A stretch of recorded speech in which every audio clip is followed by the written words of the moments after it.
Good to see you here tonight. Did you have a good afternoon?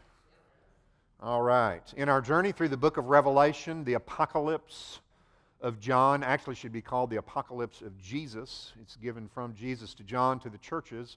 In our journey, we have come through 5 chapters. We're now in chapter 6 in verse 1. If you want to open your Bible and get ready, we're going to try and look at 8 verses tonight if we can. We'll give it a shot. Yeah, I'm getting laughter down here on the front already. Perhaps one of the best-known symbols from this book, which is full of amazing symbols, perhaps one of the best-known symbols is the 4 horsemen of the apocalypse. Because you hear that phrase in other contexts in pop culture from time to time. We come to the text tonight that reveals the 4 horsemen of the apocalypse. But let me just start out by asking you, when someone says to you the 4 horsemen of the apocalypse, what comes to your mind? Sabrina? Because I could tell something was on your mind.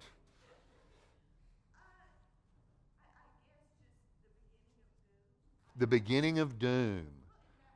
Okay, well that fits with me because what I think of is going shopping, you know. That's the 4 horsemen of the apocalypse for me. All right, the beginning of doom. Somebody else. What do you think of when you think of the 4 horsemen of the apocalypse? Okay, well that's a good point. Hollywood, and that's probably why so many people are familiar with the 4 horsemen of the apocalypse, because they like to use it in their movies and so forth. Okay, very good. Wrestling?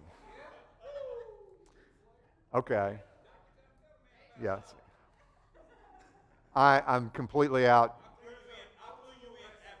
Okay. You have to send me a YouTube video or something, all right? Yeah. All right. Anybody else? 4 horsemen of the apocalypse. Jack? The backfield of Notre Dame. Wow. Okay, I'm really liking Sabrina's answer more and more. Okay, well, Scooby-Doo, the 4 horsemen. This is really a descending into pop culture here badly. We're going to have to pull it out. Anybody else? 4 horsemen of the apocalypse.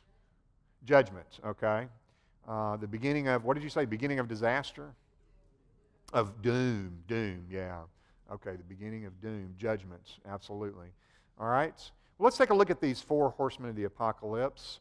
They begin in chapter 6, verse 1. What has just happened, we spent several weeks looking at chapters 4 and 5, and what key event takes place in chapters 4 and 5? We looked at the songs. We really focused on the songs, and part of that is me because I love the songs in chapters 4 and 5. There are 5 worship songs sung in heaven, which are, the lyrics are recorded in chapters 4 and 5. We don't know what the music sounded like. We can't wait to get there and find out. But we see the words of those 5 songs. But those songs are the framework for a narrative that takes place in chapters 4 and 5. There's something really important that happens other than the singing. The singing reflects it. Who remembers what it was? Chris? Absolutely. Jesus is found to be the only one who is worthy to break the seals on the scroll that's in the right hand of the one sitting on the throne in heaven. That's critical. There's a lot of other good stuff that's happening in chapters 4 and 5, but that's the important part of the narrative that's advanced. And so now the Lamb, Jesus, is going to begin to open the seals on the scroll. And the 3 major series of 7 activities is going to commence. The first one is the 7 seals. The second one is the 7 trumpets. And the third one is the 7 bowls. All right, got your bowls and trumpets mixed up, but you know what's happening. All right, so we have the seals, the trumpets, and the bowls. Don't do that. You're going to make me laugh. That's all right. The seals begin with these 4 horsemen. Let's take a look at them. Chapter 6 and verse 1 says, And I looked, remember this is John speaking, he's describing what he sees. And I looked when the Lamb opened one of the seven seals, or we might translate that the first of the seven seals, but literally it says one of the seven seals. And I heard one of the four living beings saying, like the sound of thunder, come. All right, now the four living beings, remember we were introduced to them in chapter 4. They are cherubim, some special kind of angel that's right there around the throne of God. And they worship God. They never stop saying night or day, what? You got the first part. And who is to come. These are great places to memorize from, all right? Yeah, I know you're surprised that I would bring up Bible memorization. I do that every now and then. These are great places to memorize from, are these songs, not just in Revelation 4 and 5, but in other parts of Revelation too. One of my favorite ones is in chapter 15. Can't wait till we get there. But we're in chapter 6 tonight. So here's one of these four living beings says with a voice that sounds like thunder, come. Verse 2, and I looked, and behold, a white horse, and the one sitting on it had a bow, and a crown was given to him, and he went out conquering, and so that he might conquer. Now remember, I'm reading this in a way that's pretty literal, straight from the Greek text, so it doesn't sound quite as smooth maybe as your English Bible. You can kind of look at your English Bible as we go along and see how it fits together. I like to hear it in a real literal kind of way. It sounds repetitious at the end of that verse to say that he went out conquering and so that he might conquer. We don't like to repeat words like that in English so close together. And so a lot of times we'll look for a synonym and use a different word to give it a different kind of flavor.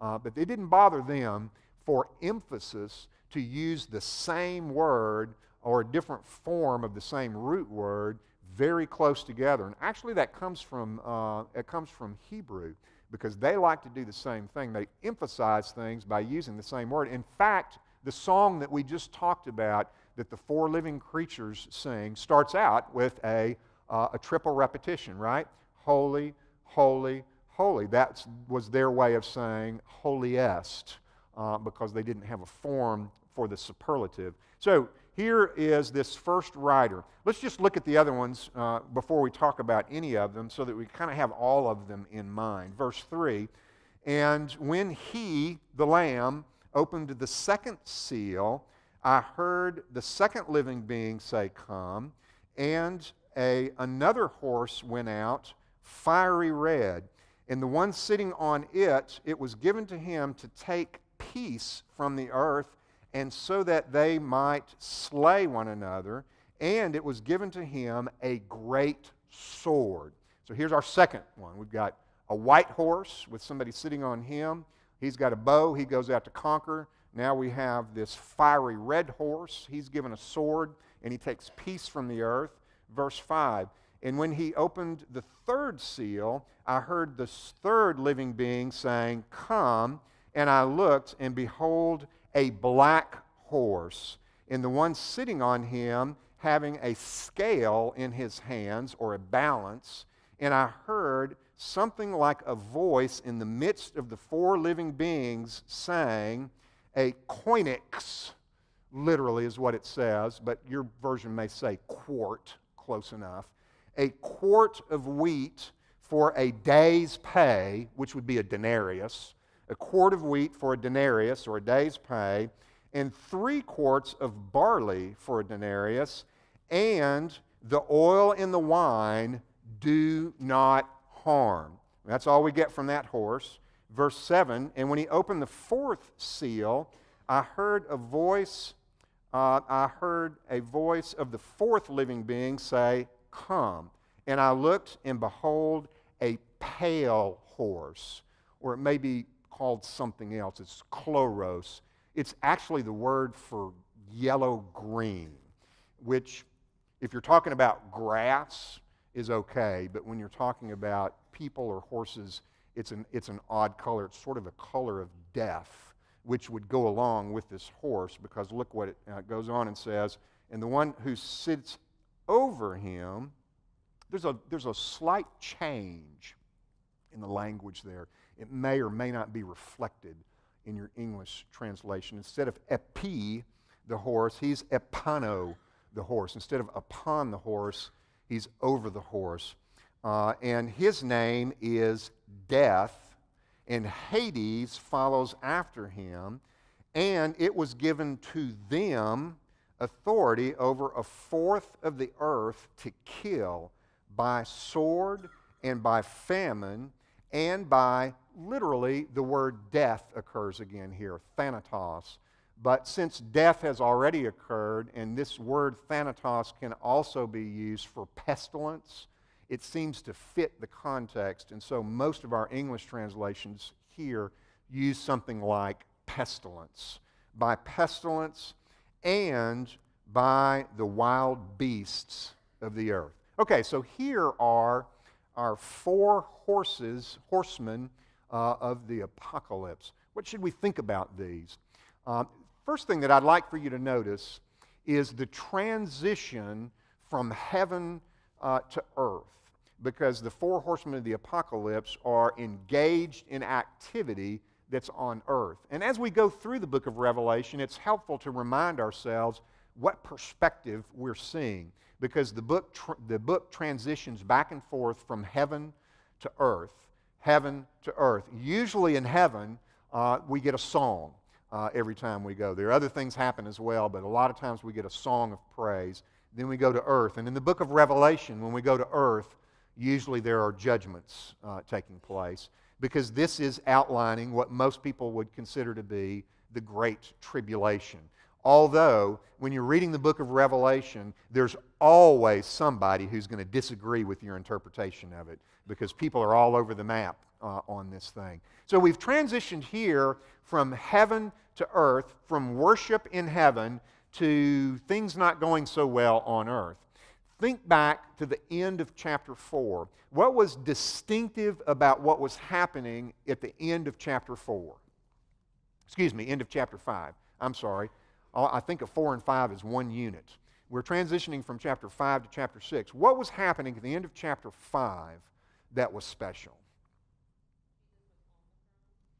All right, Jesus and God are both on the throne. What else? There's worship taking place, and who is worshiping? Every living being is worshiping. Now, that's one of the things that we pointed out as we went through those 5 songs in chapters 4 and 5. They start out, that first song that we talked about before, Holy, Holy, Holy is the Lord God Almighty, who was and who is to come, is the worship of the 4 living beings. Then the 24 elders join in, all right? And then the angels join in. And then everybody is worshiping by the end of chapter 5. So that's one of the progressions that takes place in Revelation chapters 4 and 5. By the end of chapter 5, everyone is worshiping. And that includes, when I say everyone, that includes whom? The lost. Good enough answer. That's easy enough. It includes those who refuse to receive the grace of God. The Bible tells us there's a day coming when every knee will bow. Every tongue will confess. Literally every. Even those who refuse to do so when they had the opportunity to engage God's grace. So, at the end of chapter 5, we seem to be at a climactic moment. That moment when every living creature is worshiping God. That is a climax. And then suddenly in chapter 6, we're back on earth again, and there is rebellion against God again. The only way to think about this is that we have now flashed back in time. In chapters 4 and 5, we went forward far enough in time that everybody was worshiping God. All of the opposition to God was finished. It was over with. Okay? We had reached a climax. Now in chapter 6, we have stepped back again in the chronology of events to a point where there is still opposition to God. Now, this is important for us to note because this is not the only time this is going to happen in the book of Revelation. The book of Revelation does not give us a simple chronology where what happened in chapter 6 happens in time after chapter 5, and chapter 7 happens after chapter 6. Much of it is that way, but there are places where the book flashes back, and nobody can argue with it. This is one of those places. It's evident that something has happened where we've moved back in time. The other, probably most obvious place is in chapter 12, where suddenly we're reading about the birth of Jesus again in chapter 12. Well, we've certainly gone back in time there because in chapter 11, once again, we've come almost to the very end. We're almost to the day of judgment. And then suddenly in chapter 12, we get pulled all the way back 2,000 plus years to the birth of Jesus. So it's important for us to remember as we look at the book of Revelation that we're moved around in time as we read the book of Revelation. Sometimes it's pretty obvious, other times it's a little difficult to tell exactly what's happening. So here we have these four horsemen. The first one is somebody sitting on a white horse that goes out to conquer, Nikao. Nikao is the word used over and over again in the book of Revelation for conquering, for victory. We've seen it already in the 7 letters to the 7 churches in chapters 2 and 3. Jesus said, to the one who Nikao, to the one who overcomes, I will do this or that. So this word has been used over and over again in a positive sense. Now we come to this rider on the white horse who is given, by the way, he is given something. He's given a crown. Who gives him this crown? Where does the crown come from? You're absolutely correct. The word edothe it's a passive verb, form of didomi, to give. And in the Bible, not just in the book of Revelation, since the Jewish nation had reached a point where they tried not to use God's name, they had developed this convention of talking in passive verbs when they spoke about God, so they would never have to say his name. So John would never say that God gave the rider on the white horse the crown. He would say it like any good Jew in the first century would. He says, a crown was given to. And everybody understands that the giver is God. So God is the one who gives this crown. So who is this rider on the white horse with a crown that goes out to conquer? Sounds like Jesus. In fact, in chapter 19, when we run into Jesus, he's going to be riding a what? He's going to be riding a white horse. And he's going to be wearing a what? He's going to be wearing a crown. And he's going to go out and he's going to do what? He's going to go out and he's going to conquer. And a lot of people say, that's it, we're done. This is Jesus. But they're wrong. This is not Jesus. First of all, the crown that he's given us is a Stephanos and not a diadem. And a Stephanos was a crown that was given to somebody who competes and wins in the battle. But it's a crown that doesn't last. Remember when Paul told us in Corinthians, he said, don't go out there after a crown that doesn't last. Go for one that will last. And Jesus, when he shows up in chapter 19, he is not wearing a Stephanos. He is wearing out, who knows what that word is? We sing it in one of our hymns. Diadem. Remember that word? That's a good old word. That's a good word. Diadem. And he's not just wearing one diadem. He's what? He's wearing many diadems. A diadem is a crown of political power. It's a crown not of somebody who competes in some kind of athletic games. It's the crown of somebody that has power over a nation or a people or nations. And Jesus, having many diadems, that says to us he has power over all nations, many or all nations. And there are other differences as well, but that's enough for us to stop and say, maybe this isn't Jesus. Another thing that tells us that this may not be Jesus is that this horse is connected to the other 3 horses. They all seem to be part of one presentation. And the other 3 horses are not good horses. Good things are not happening from them. So it might be better if we redefine this rider on the white horse as whom or what? Okay, the Antichrist? Could it be what?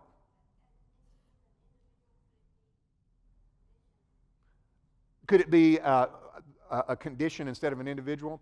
Both of the answers that you've given have been adopted by some people. Some people see this as just symbolic of those who try to go out and build empires in this world. Because there's always somebody out there trying to build an empire. Throughout history, there have been Alexander the Great, and others have tried to, Hitler in closer to our own day, these empire builders who try to go out and conquer everybody else. So it could just be a spirit of empire building, if you will. You can make a pretty good case for it being the Antichrist, which doesn't mean that he's not an empire builder, because the Antichrist will be the ultimate empire builder. Now, why would the Antichrist come out looking like Jesus? What's that all about? To confuse people. He is the master of deception. And we will see when we get to chapter 13 that actually the beast, the Antichrist, really does a lot of things to try and present himself as God. He copies God in a lot of different ways. And so what we may have here, okay, is the Antichrist, a parody, if you will, of Jesus. Not the real thing, but designed to look like the real thing. Do you think when John was... This gets a little ticklish. We're talking about apocalyptic literature and the future and revelation from God, symbols. Do you think that there's a white horse somewhere with a rider on it, with a bow, that's riding around in heaven? Or is this just a symbol that John saw in his imagination because the Holy Spirit inspired it? Careful how you answer. You're already being careful. That's a good answer. Was his vision of heaven symbolism? Or did he really see what heaven really looks like? Well, you can say you don't know. All right. We can't absolutely say for sure. Kathleen's going to say something.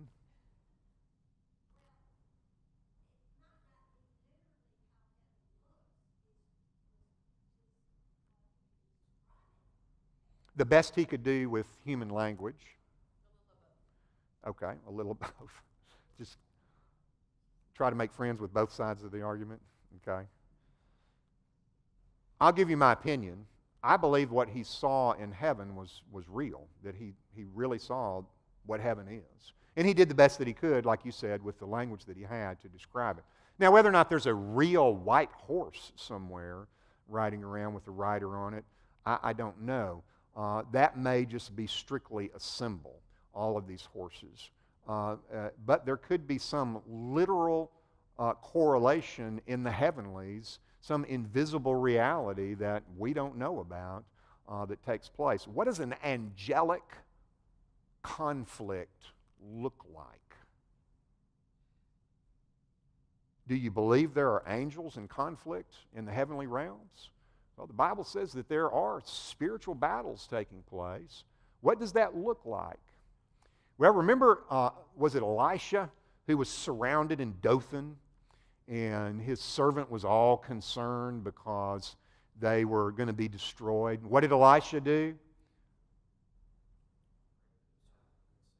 He prayed. This was one of our devotionals on Wednesday night not too long ago. He prayed so that God would open the eyes of his servant.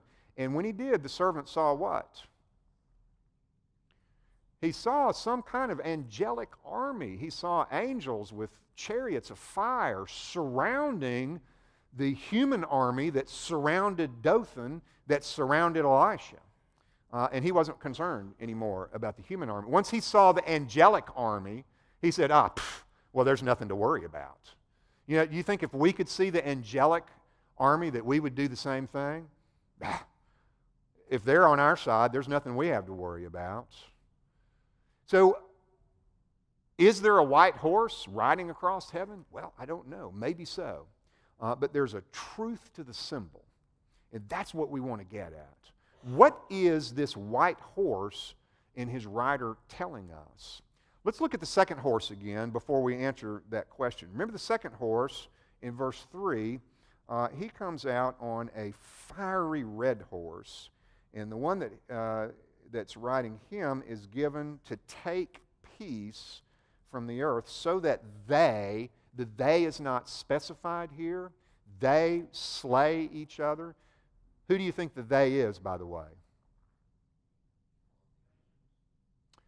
Everybody, yeah. What's happening here is when you take peace from the earth, what happens? Everybody turns against each other. So the they is basically everybody on earth, at least to some degree, so that they slay each other, and it was given him a great sword. Now, is there a relationship between these first two horses that you can see? What? If the second horse takes peace, then the first horse must either bring peace or allow peace. Okay, that's a pretty good way of thinking about it. If the second horse takes peace, then the first horse must have somehow, I'm going to use the word impose peace. Yes, ma'am? A false peace, exactly. Sabrina? Okay. It's kind of like bringing peace in order to everyone by conquering them. Absolutely. Empire builders really create these large political entities, but unusually large political entities tend to have what inside them? They have power struggles, and they have people who don't want to be part of that large political entity. And at some point, that division shows itself in civil strife and eventually in battles, and the peace is taken away. Nobody in the thousands of years of human history has been able to bring together all the nations of the world in one empire. Some have done many nations, but they've never been able to keep them for very long. At some point, it breaks down. That enforced unity of these empire builders, like this rider on the white horse, they can come in and impose for a short period of time if they're really good and they're powerful and they're wise and smart and do things right. They can impose some kind of a unity, but it's a false peace. Eventually, this rider on the fiery horse comes in and we get civil strife. Yes, ma'am?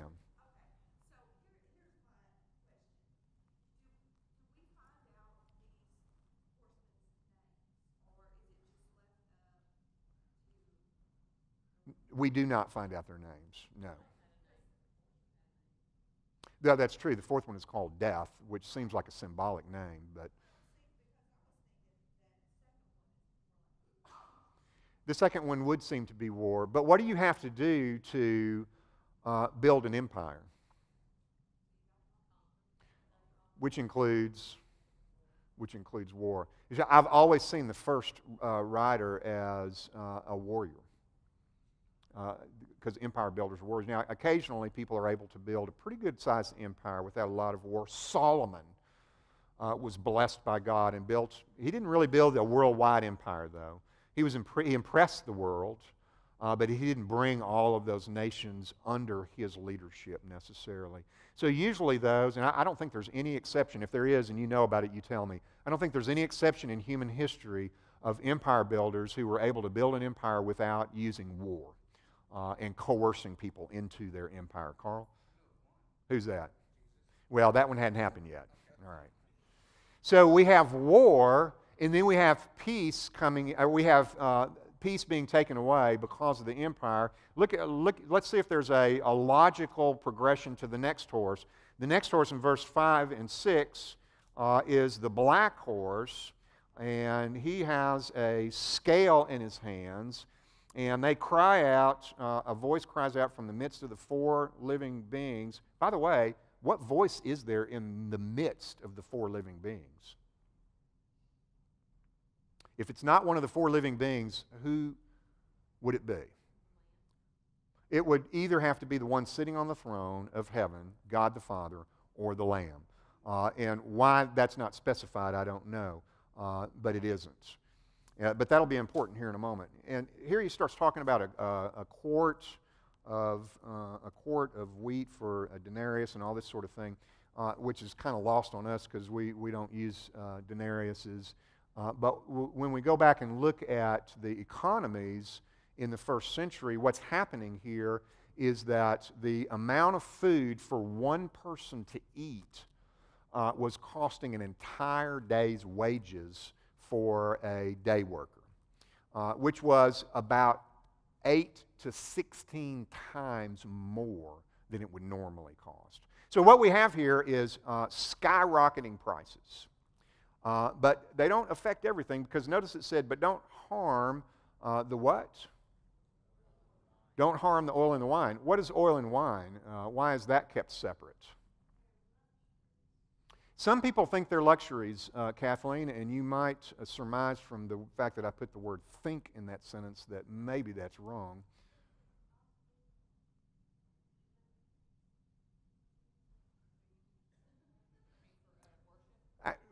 That's another thing that has been brought up. Tammy said worship, oil and wine, but there's nothing in the context that would seem to support that. It's talking about economic realities here. And when we go back and read the Old Testament and look at the economies of the ancient world, what we find out is that oil and wine were staples. It may not seem like it to us, but it did to them. So what's being portrayed to us here is a famine kind of situation, but not really a dire famine. There's still some controls economically, but who always gets hurt the worst when there's trouble with the dollar? The poor. And that's what's happening here. The people who are the worker that goes out and gets paid every day and needs that money to feed his family, they are the ones who are being harmed by this. All right, so let's back up. We've got an empire builder. Then we've got someone who takes peace from the earth. Then we've got a problem with the economy. We're starting to lose the basics that we need to live. What's the progression between the second and the third horse?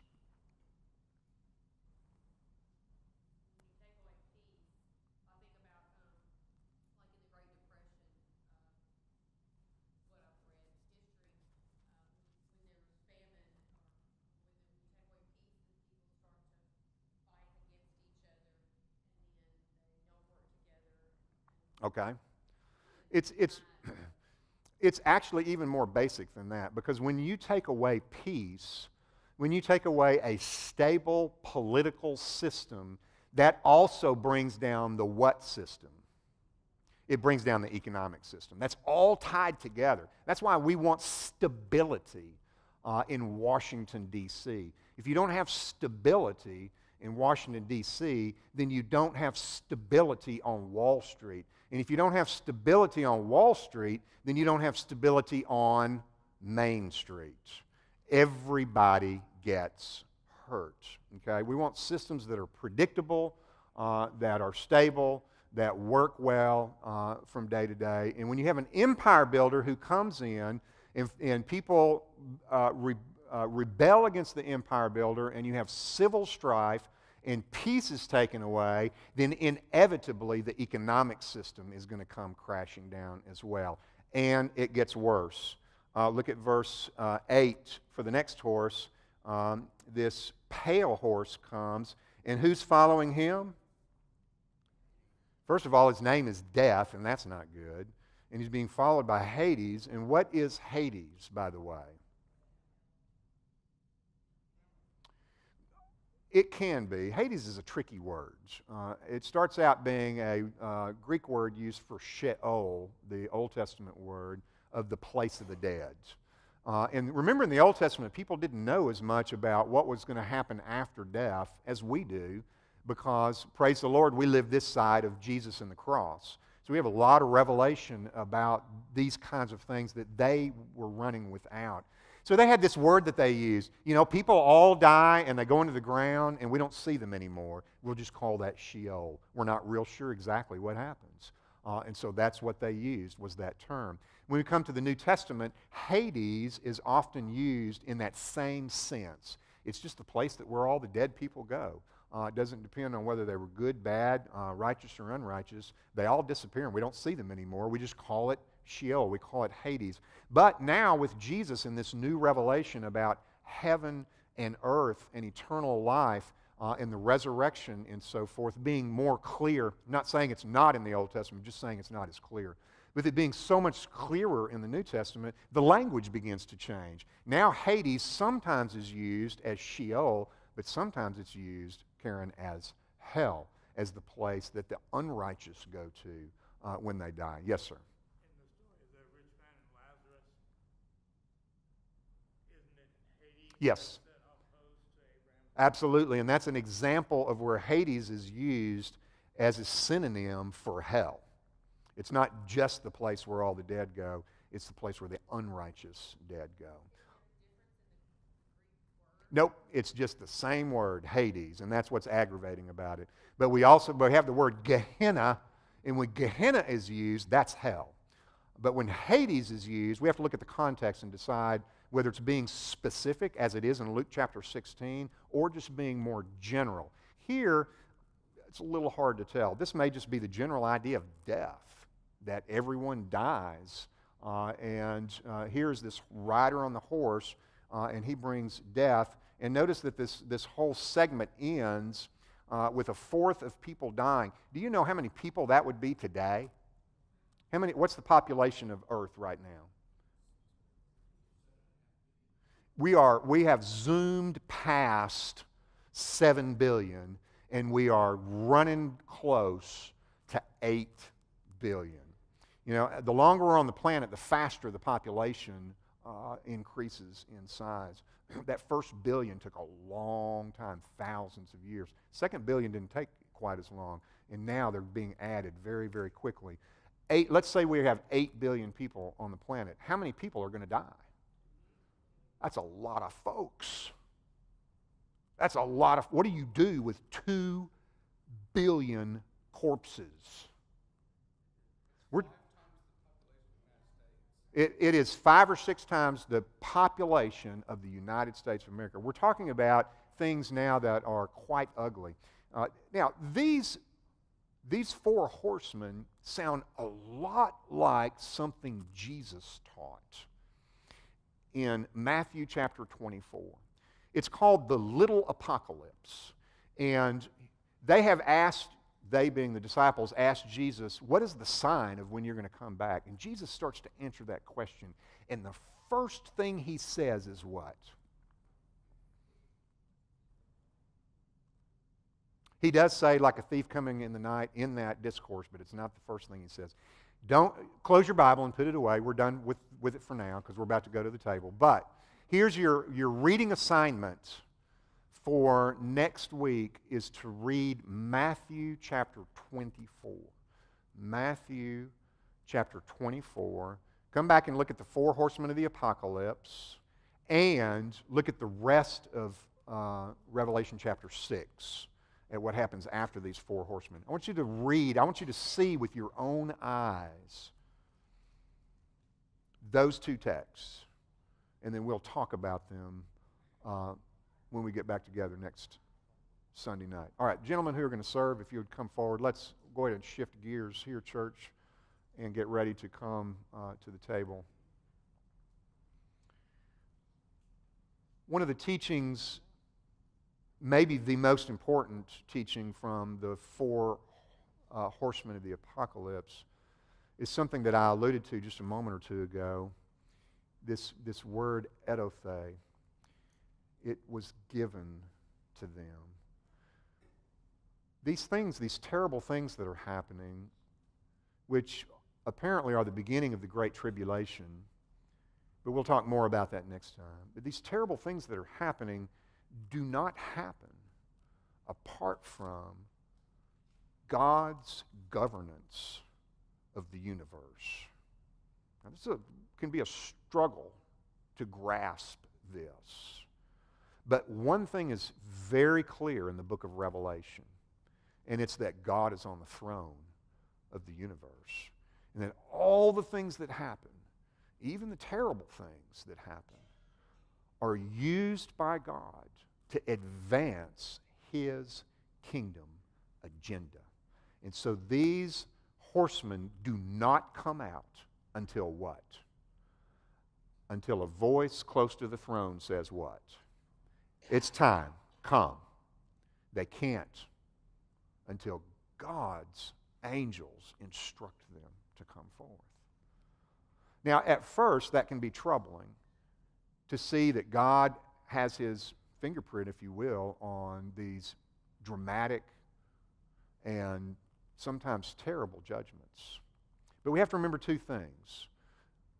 Actually, three. But the first one is that God always turns everything to what? And that's from Genesis to Revelation. The book of Genesis starts right out with this idea when Joseph tells his brothers what? You meant it for harm, but God meant it for good. He's talking about his own brothers that tried to kill him, sold him into slavery. Let me tell you, it took Joseph a while to be able to say those words. But he reached a point in his spiritual life where he could say, you meant it for harm, but God meant it for good. And from Genesis to Revelation, this is the teaching of Scripture. The good side of this is that we know there is nothing in all of creation that is not controlled by our God. Nothing. When we come to God, we have come to the highest authority, unchallenged. Oh, it may look like it's being challenged, but he just takes it and flips it around and makes good things come out of it. And the greatest example of that is what? The cross of Jesus Christ, what we're about to celebrate.